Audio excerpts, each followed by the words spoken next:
যে রাজনীতিটাই হলো দিন কায়েমের পথ, এটা ভুল ধারণা। দাওয়াত হলো দিন কায়েমের পথ, রাজনীতি দাওয়াতের একটা পদ্ধতি। ইসলামের জন্য রাজনীতি মেন, রাজনীতির মাধ্যমে দিন এসে যাবে, এটা মোটেও ঠিক না। সরকার উপর থেকে আইন করে দেবে বোরকা পড়তে হবে, আর এই আইনে মানুষ দিনদার হয়ে যাবে, এটা পাগলের কল্পনা। আমি অনেক আগে দেশে আসছে 98, আমি জানি না 3-4 বছর পরে, তখন তো আমি অল্প অল্প হুজুর, কথা বোঝেননি? কোন দলের মানুষ এখনো বুঝে পারছে না, এখনো তো মানুষ বুঝে পারে না কোন দলের। কেউ বলছে জামাত ইসলাম, কেউ বলছে যে আহলে হাদিস, কেউ বলছে কট্টর গোড়া হানাফি। কোন দলে যে যাবো এটা এখনো আমি দিশে করতে পারছি না। এই সময়ে আমি মনিরামপুরে একটা মাহফিলে গেলাম। তো এলাকার এক ভাই, তার বাড়িতে আমার খাওয়া, এটা কোন সালে আমার মনে নেই, তো ওই আসার পরে কয়েক বছরের মাথায় উনি ওই বাড়িতে বসলাম, আমার আগে একজন ওয়াজ করবেন, তারপর আমি শেষ। তখন তো জোয়ান ছিলাম, এত বেশি বাড়াবাড়ি করতাম না যে আমাকে 9টা-10টার ভিতর শেষ করে দিতে হবে। হোক প্রধান বক্তা শেষে, ঠিক আছে, সমস্যা নেই। এখন আমাকে ওই ভাই বলছেন যে স্যার, আমি আর্মিতে চাকরি করতাম, ছেড়ে দিয়ে চলে আসছি, ইসলামের সাথে আছি। গত নির্বাচনে চেয়ারম্যান ইলেকশন করেছিল ইউপি, আমি ভোট পাইছিলাম, মাত্র কয়েকশো ভোটে হেরে গেছি। গত 5 বছর আবার আমি কাজ করছি, এবার আমার যেটা সম্ভাবনা 16 আনা। আপনি একটু বলে যান। তাহলে ঠিক আছে, আপনার যারা ভোট দিছিল সবাই তো নামাজি, না না না বেনামাজি হিন্দু সব অনেকেই ভোট দিয়েছে, বলে আপনি ইউপি চেয়ারম্যান হওয়ার পরে সবাইকে তো নামাজ পড়াবেন, পড়বে তো। নামাজ না পড়ালো, অন্তত আইন করে দিল যে মানে যারা নামাজ পড়বে না, যে সকল মহিলা বোরকা পড়বে না অথবা সুদ ঘুষের সাথে জড়িত, তারা সরকারের রেশনটা পাবে না। করতে পারবে, পারবে তো? তাহলে আমি ইউপি হয়ে ইসলামের কি লাভ হবো? লাভ হয়েছে না। আসলে এই জন্য রাজনীতি দিনই দাওয়াতের একটা ধারা। আবার আমি বারবার বলেছি, অনেক জায়গায় আপনাদের বলেছি, রাজনীতি 2 রকম, জাতীয় রাজনীতি, দলীয় রাজনীতি। উলামায়ে কেরাম সবসময় রাজনীতি সচেতন ছিলেন, রাষ্ট্র সরকারের অন্যায়, অবিচার, জুলুম, ইসলাম বিরোধী কাজের প্রতিবাদ করেছে। কিন্তু আমি আসবো, আমার দল আসুক, তুমি যাও, আমরা পারবো, এই পর্যায়ে যাবো। তোমাকে ভালো হতে হবে, না হলে তোমার উপর আল্লাহর গজব। আমি কি করব? আমি রাজনীতি সম্পর্কে বই লিখেছি 2000 সালে, ইহয়া সুনানে। ইসলামী রাজনীতির ধরন, সুন্নত, বেদাত, জায়েজ নাজায়েজ আছে। আমরা যেটা বলছি, দলীয় রাজনীতি হলো আধুনিক উপকরণ। আল্লাহর পথে দাওয়াত বইও আছে, দলীয় রাজনীতি হলো আধুনিক উপকরণ, যেমন মাইক, যেমন ক্যামেরা, যেমন ফ্যান। এটাকে শরিয়া সম্মতভাবে ব্যবহার করার কোনো দোষ নেই। তবে আমি যেটা বারবারই বলেছি, এই অপশনে অন্যান্য সব বই লিখেছি, যে রাজনীতিটাই হলো দিন কায়েমের পথ, এটা ভুল ধারণা। দাওয়াত হলো দিন কায়েমের পথ, রাজনীতি দাওয়াতের একটা পদ্ধতি। 2 নম্বর, দলীয় রাজনীতি করলে কোনো দোষ নেই, যেমন আপনি মাইক লাগালে, মোবাইল ব্যবহার করলে দোষ নেই। তবে এটাকে শরিয়া বিরোধী ভাবে ব্যবহার করা যাবে না।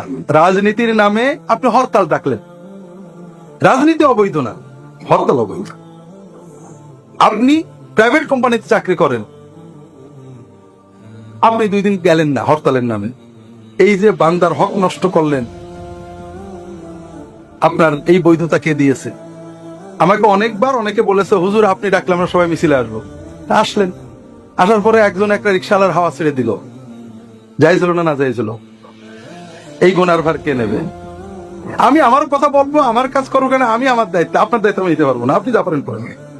কাজেই গালি দেওয়া, গীবত করা, কুশপুত্র লেখা পড়ানো, হরতালের নামে মানুষকে বাধ্য করা, গণতন্ত্রে যে অধিকার আছে আপনি হরতাল ডাকবেন, যদি সংবিধান দেয় আপনি ডাকতে পারেন, কিন্তু একটা সিঙ্গেল মানুষকে আপনি বাধ্য করতে পারেন না।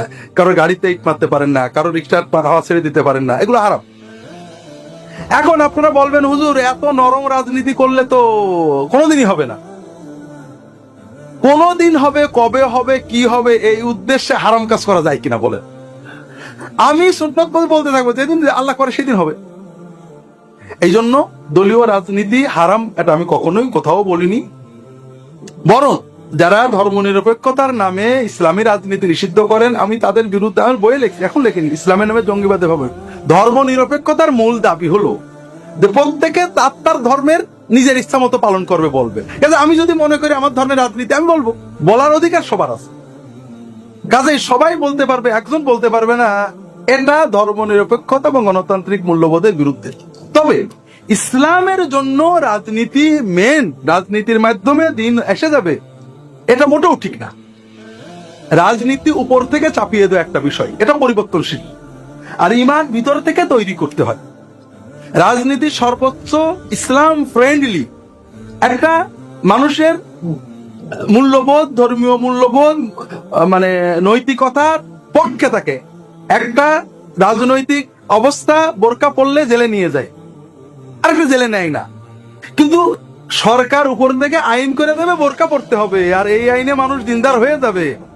এটা পাগলের কল্পনা। এই জন্য রাজনীতি করবো না মানে রাজনীতি সচেতনতা নেই, যে যা করে করুক আমি তসবিহ পড়বো, এটা আমাদের সালফে সালিন কখনোই করেননি।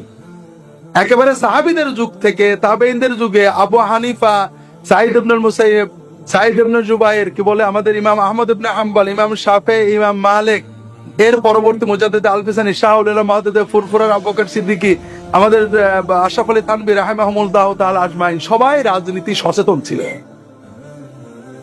রাষ্ট্র সমাজের অন্যায় অবিচারের বিরুদ্ধে কথা বলেছেন, সংশোধনের কথা বলেছেন। কিন্তু তুমি চলে যাও, ও তোমার দ্বারা কিছু হবে না, এই লোক যাবে, ওকে উঠাই দাও, এই পর্যায়ে সাধারণত যাননি। আর নিজেরা যাওয়ার কোনো কথাই বলেনি। দুটো হয়েছে, সাধারণভাবে সরকারের অন্যায় দূর করতে বলেছেন, প্রতিবাদ করেছেন, ভালো হওয়ার নসিহত করেছেন, শক্ত কথা বলেছেন, জেল কেটেছেন, পালিয়ে থেকেছেন, অনেক কিছু করেছেন।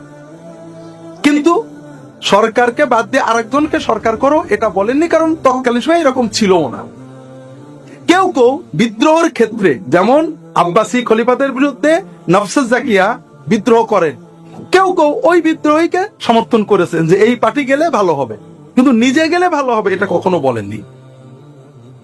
আধুনিক বিশ্বে নিজে যাওয়ার একটা সিস্টেম পাশ্চাত্য গণতন্ত্রের মাধ্যমে হয়েছে, এটা আমরা খারাপও বলছি না, আবার এই সিস্টেমে ইসলাম হয়ে যাবে এটাও বলছি না। এটা ইসলামী দাওয়াতের একটা পদ্ধতি, দাওয়াত পর্যায়ে থাকবে।